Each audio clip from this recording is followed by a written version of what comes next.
So first ಈ video ನೋಡ್ರಿ. ಯಾವುದು ಇದಕ್ಕಂತಾರ ಪರ್ಸನ್ ಕ್ಲೋನ್ ಅಂತ ಅಂದ.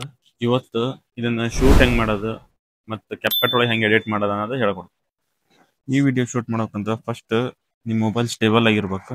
ಅದಕ್ಕೆ ಒಂದು ಟ್ರೈಪಾಡ್ ಮೇಲೆ ಇಟ್ಕೋರಿ. ಅದನ್ನ ಫಸ್ಟ್ ನೀವು ಈ ತರ ಎರಡು ಸೈಡ್ ಕುತ್ಕೊಂಡು ಒಂದು ವಿಡಿಯೋ ಮಾಡ್ಕೋರಿ. ಕ್ಲಿಪ್ 1 ಇದು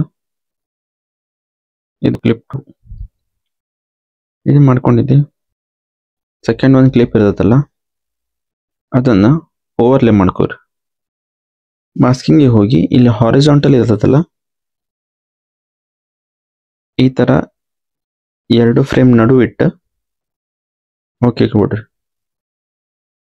ಅದು ಇನ್ನೊಂದ್ ಸ್ವಲ್ಪ ನಿಮಗೆ ರಿಯಲಿಸ್ಟಿಕ್ ಅನಿಸ್ಬೇಕಂದ್ರ ಇದ್ರದ್ದು ಫೇಡ್ ಐತಲ್ಲ ಅದನ್ನ ಲೈಟ್ ಆಗಿ ಒಂದ್ ಸ್ವಲ್ಪ ಫೇಡ್ ಮಾಡ್ಕೋರಿ. ಸೊ ಈಗ ರೆಡಿ.